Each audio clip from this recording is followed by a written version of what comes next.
당신의 삶을 힘들게 만들면서 즐거워하는 누군가와 함께 일하거나 살고 있는가? 그 사람은 당신을 머리끝까지 화나도록 만든 뒤 그저 장난이었다고 말하고 마는가? 그 사람과 대화할 때면 언제 또 싫은 소리가 튀어나올지 몰라 조마조마한가? 그 사람은 당신이 늘 틀리고 자기가 옳다고 주장하는가? 사람은 누구나 상황에 따라 까다로운 말과 행동을 할 수 있다. 하지만 못된 사람은 의도적으로 까다롭게 군다. 사람은 누구나 어쩔 수 없이 배려를 못하거나 불쾌한 언행을 할 때가 있다. 하지만 못된 사람은 전략적으로 불쾌감을 안겨준다. 대부분의 사람들은 남들과 잘 지내기 위해 노력한다. 하지만 못된 사람은 위닝 게임이 아니라 혼자 승리하는 상황을 원하기 때문에 합당한 노력을 기울이지 않는다. 인간은 모두 완벽하지 않다. 그런데 악질적인 사람은 하필 그 완벽하지 않은 부분, 취약한 부분을 집중 공략한다. 민감하게 반응하는 부분을 건드려야 효과가 있기 때문이다. 악질적인 사람은 남들의 권리를 침해하든 말든 자기가 즐거우면 그만이다. 나아가 의도적으로 경계를 침범해 지배력을 확보하려고도 한다. 이 때문에 우리가 물리적 심리적 공간을 확보해두고 못된 사람이 그 안으로 들어오지 못하도록 하는 것이 중요하다. 그렇게 하지 않으면 못된 사람은 계속 우리를 자극할 것이다. 인간을 포함해 모든 동물에게는 안전거리라는 것이 있다. 물리적인 동시에 심리적인 공간을 확보하기 위한 것이다. 만약 눈에는 보이지 않는 그 경계 안으로 다른 동물이 침범해 들어오면 본능적으로 이를 위협과 위험으로 인식할 것이다.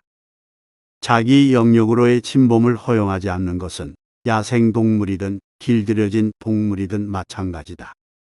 그런데 우리 인간은 여러 가지 이유로 속절없이 남들을 그 경계 안으로 들이는 경우가 많으며 이 때문에 문제가 발생하게 된다. 이제부터는 누군가가 불편할 정도로 가까이 다가온다면 속으로 투덜거리지 말고 신체 언어나 말로 표현하라. 눈썹을 축혀 올리며 묻는 듯한 시선을 던지는 것도 한 방법이다. 이것은 대체 원하는 것이 무엇이지, 내 영역 안에서 뭘 하려는 거지? 라는 질문과도 같다. 그래도 상대가 뒤로 물러서지 않는다면 상대의 발부터 시작해 위쪽으로 시선을 올리며 너무 가까이 오신 것 같지요? 라고 말해보라. 이렇게까지 해도 상대가 눈치를 채지 못하는 경우 한 발 뒤로 물러서 거리를 확보하라. 누군가 뒤따라오며 접근한다면 뒤돌아서 정면으로 상대를 바라보며 한 걸음 비켜나라. 그리고 눈썹을 축혀 올려라. 이는 이렇게 바짝 뒤따라오는 이유가 무엇이지요? 라는 뜻을 전한다. 못된 사람은 우리를 시험해 어떤 식으로든 반응을 이끌어내려 한다. 자기 생각과 다른 말을 하기도 한다. 그저 당신을 발끈하게 만들려고 말이다. 상황이나 기분을 망쳐놓고 당신이 부르르 떨며 화내는 모습을 보는 것, 그것은 악질적인 사람들이 자기 권력을 확인하는 방법이다. 이제부터는 누군가 당신을 깔보는 말을 던졌다면 그 말을 받아 상대방에게 던지도록 하라. 가령 이건 기술적인 문제여서 어차피 당신은 이해 못할 테니 설명하느라 시간 낭비하고 싶지 않아라는 말을 들었다면 방금 뭐라고 하셨지요? 라고 대묻고는 입을 다무는 것이다. 상대가 그 경솔한 말을 반복하도록 만드는 것은 모욕을 그냥 넘기지 않겠다는 의사표시가 된다. 자기 존중감이 낮은 사람이 남을 괴롭힌다는 설명은 고전적이지만 여전히 유효하다. 상대의 난폭한 겉모습 안에는 늘 자신을 남과 비교하며 열등감을 느끼는 아이가 숨어 있다. 이런 사람들은 남들이 자기보다 더 유능하고 인기를 누리거나 성공한다는 느낌이 들면 견디지 못한다. 그리고 스스로의 발전을 위해 노력하는 식으로 성숙하고 책임있는 대응을 하는 대신 남들의 기분도 같이 망쳐놓음으로써 자신을 위로하는 미성숙하고 무책임한 반응을 보이게 된다. 이들의 공격적인 행동은 자신이 열등하지 않고 우월하다는 점을 세상에 그리고 스스로에게 증명하기 위한 것이다. 생각해 보라. 자신감 있는 사람들은 자기 모습 그대로를 좋아한다. 이들은 유능해 보이기 위해 남을 깔아뭉갤 필요가 없다. 하지만 괴롭히는 사람들은 자신의 모습을 좋아하지 않으며 이를 보상받고 싶어 한다. 과거의 잘못에 대한 죄책감 때문에 느끼는 괴로움을 양심의 가책이라 한다. 그런데 악질 노릇을 하는 사람들은 대부분 양심의 가책을 제대로 느끼지 못한다. 자기 행동을 점검하고 그것이 공격적이라고 여겨지면 다른 대안을 택하는 도덕적 판단력이 아예 없다는 뜻이다. 자기가 남에게 입힌 고통에 대해 생각하지 못하고 설사 생각한다 해도 크게 신경을 쓰지 않으며 나아가 남의 고통을 즐기기까지 하는 상황이므로 이 못돼 먹은 상대가 자발적으로 변화하기란 거의 불가능하다. 아는 것이 힘이라는 말을 들어보았는가? 상대가 왜 그렇게 행동하는지 알게 되면 상대의 전술에 말려들지 않을 수 있고 그러면 당신도 힘을 발휘하게 된다. 상대가 무엇을 원하는지 알고 나면 술수에 넘어가기보다 한 발 앞서 대응할 수도 있다. 악질적인 사람들이 누군가를 괴롭히는 이유는 여러 가지지만 대략 다음 네 가지로 압축된다. 첫째, 자기의 열등감을 보상받기 위해. 둘째, 양심의 가책이라는 것을 모르기 때문에. 셋째, 자기 행동을 정당화하기 위해. 넷째, 달리 행동할 방법을 알지 못하기 때문이다. 당신이 상대해야 하는 사람이 어느 항목에 해당하는지 생각해 보라.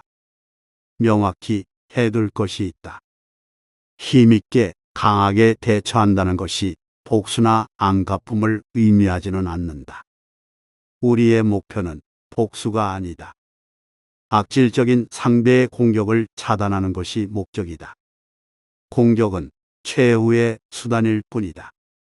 우리는 스스로 희생양이 되고 싶지 않으며 남을 희생양으로 만들 생각도 없다. 다만 평화롭게 공존하려는 시도를 거부하는 상대에 대해서만 힘의 수위를 높여 균형을 맞추자는 얘기다.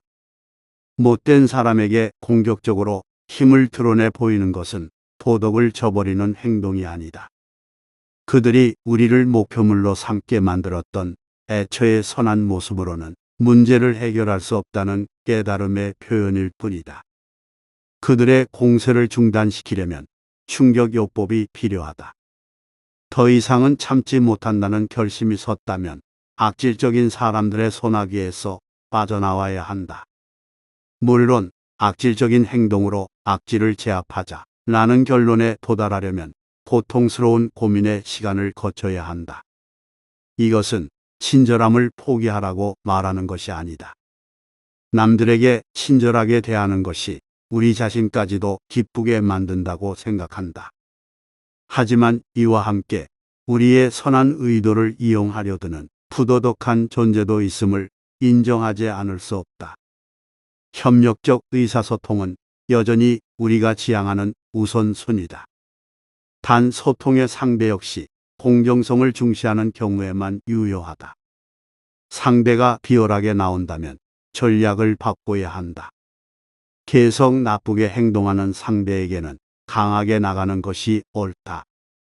불쾌하게 행동하는 사람들은 당신을 시험하고 있다. 계속 그렇게 행동해도 되는지를 알아보는 중이다. 바로 이 때문에 관계의 초기부터 경계를 설정하고 유지하는 것이 매우 중요하다. 당신은 당신 인생에서 만난 사람들에게 행동의 규칙을 세워두었는가? 너무 느슨한 규칙이거나 일관성 없는 규칙은 아닌가? 만약 그렇다면 아직 늦지 않았다. 규칙을 다시 정하면 된다. 어린 시절에는 잘못된 규칙을 고치고 다시 시작하는 일이 많지 않았는가? 명료하게 규칙을 선언하라. 악질적인 사람에게 대항할 자신감을 가지려면 명료함이 꼭 필요하다.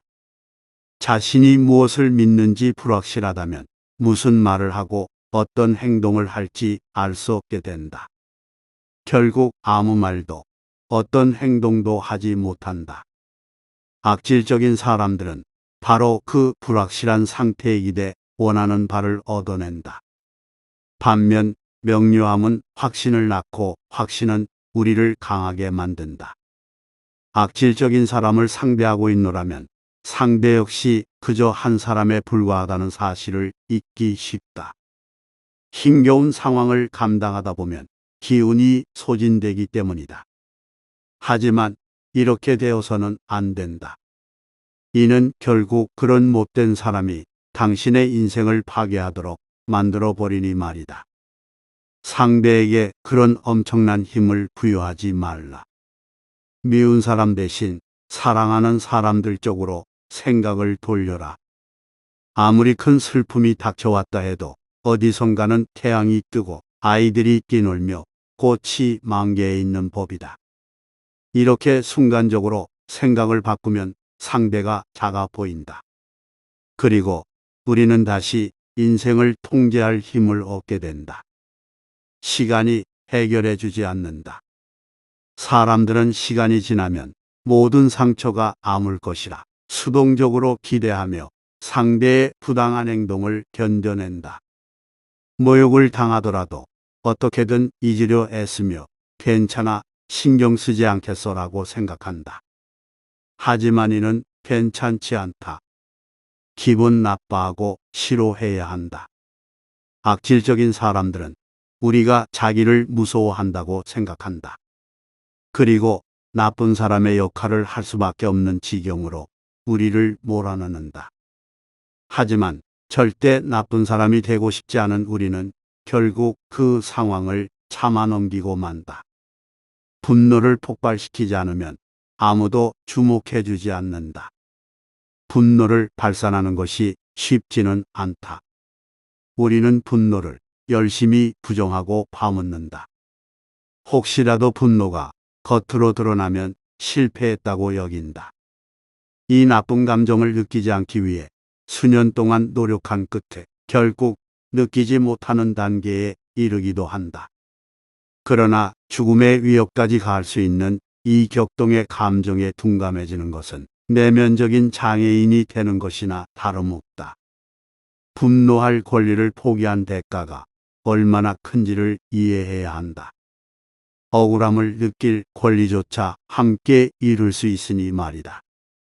나쁜 상황은 분명 일어날 수 있지만 그래도 삶을 되찾기 위해 무언가 할 수 있다. 나쁜 상황이 저절로 좋아지지는 않으니 바로 당신이 그 무언가를 해야 한다. 백마탄 기사가 찾아와 당신을 구원해 주지는 않는다.